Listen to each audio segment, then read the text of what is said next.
குலசையிலே வீற்றிருந்து என்னை நித்தமும் வழிநடத்தி கொண்டிருக்கும் என் தாய் குலசை முத்தாரம்மனை வணங்கி இங்கே இருக்கிற எல்லாருக்கும் வணக்கத்தை சொல்லிக்கிட்டு, இந்த மாதிரி ஒரு நிகழ்ச்சியில் கலந்துக்கிறது அவ்வளோ மனசுக்கு நிறைவாக இருக்குது.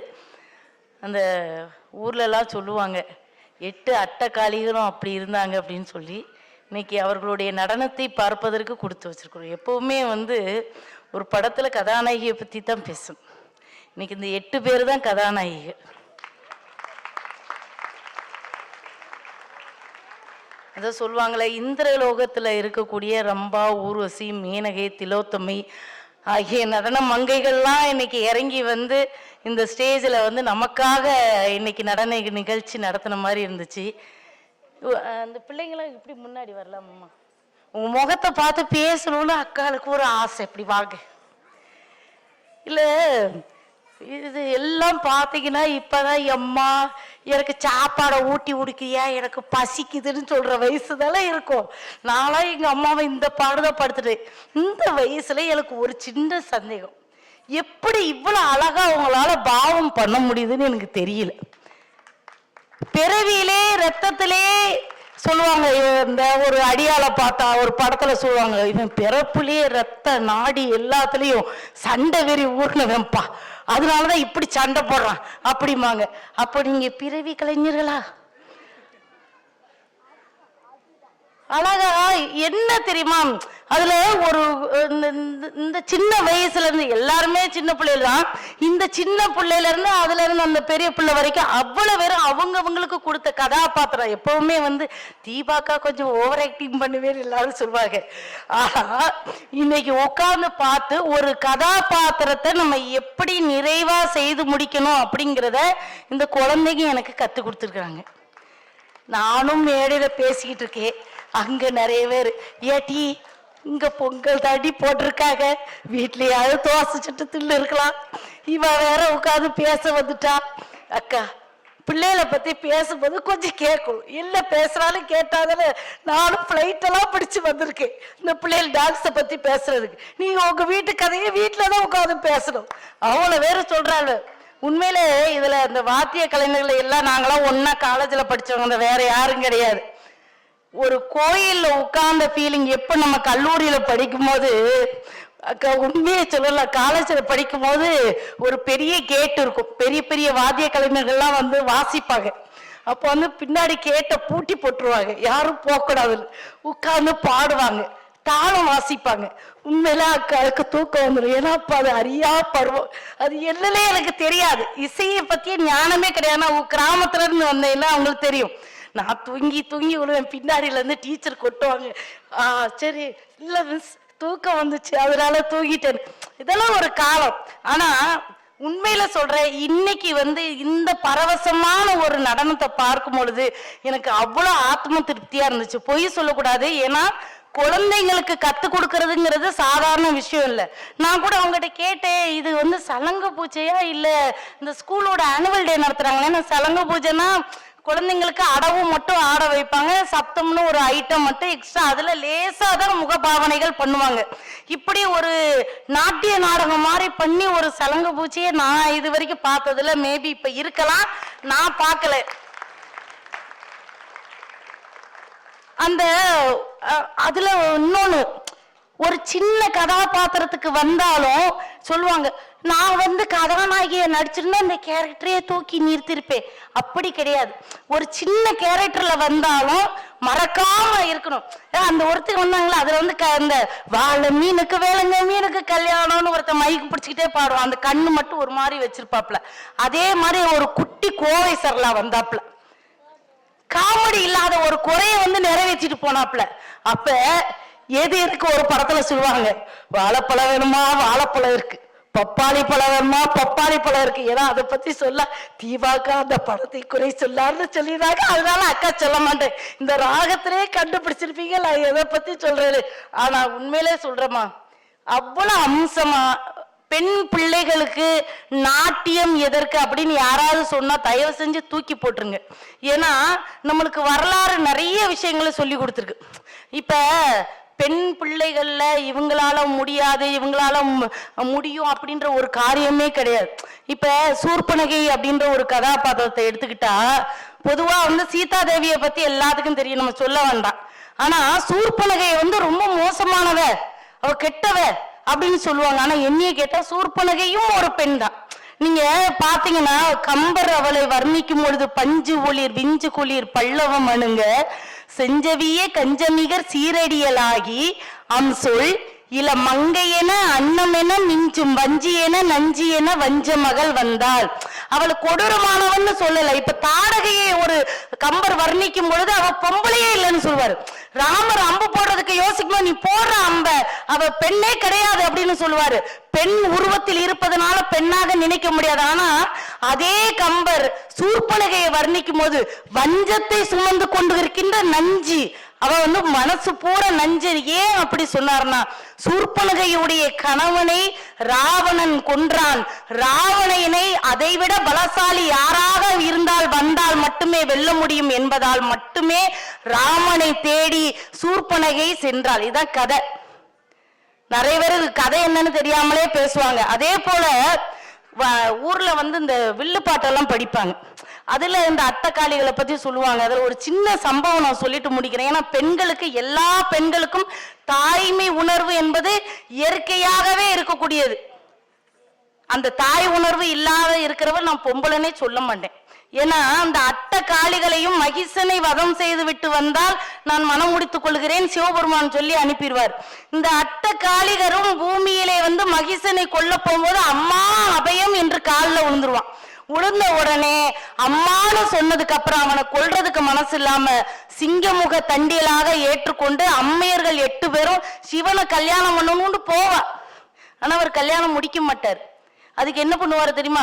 பைரவ கடவுளை சிறு வண்டாக ஆக்கி அப்படி வீதியில வீசிடுவார். அது குழந்தையாக அழும். அப்ப ஒரு தாய் அவங்க பேய் வடிவத்துல இருப்பாங்க, அழகு கிடையாது. அந்த அட்டக்காளிகளும் அழகு கிடையாது. பேய் வடிவத்தில் இருக்கக்கூடிய அந்த குழந்தையை பார்க்கும் பொழுது தாயாக சென்ற அமுதப்பால் இட்ட காரணத்தினால் நீங்கள் ஏற்கனவே தாயாக ஆன காரணத்துல உங்களை திருமணம் செஞ்சுக்கிட மாட்டேன், போய் 8 பேரும் பூமியில போய் மக்களுக்கு எல்லாம் அருள் கொடுங்கன்னு அனுப்பி வச்சிருவார். அது ஒரு வரலாறு. நீங்க வில்லுப்பாட்டெல்லாம் படிச்சீங்கன்னா தெரியும். இன்னைக்கு கிராமத்து விஷயங்கள் நிறைய பேருக்கு தெரியறது இல்லை. இப்ப நம்ம இந்த பரதநாட்டியம் ஆடுறோம், கும்மி பாட்டுன்னு ஒரு பாட்டு உண்டு.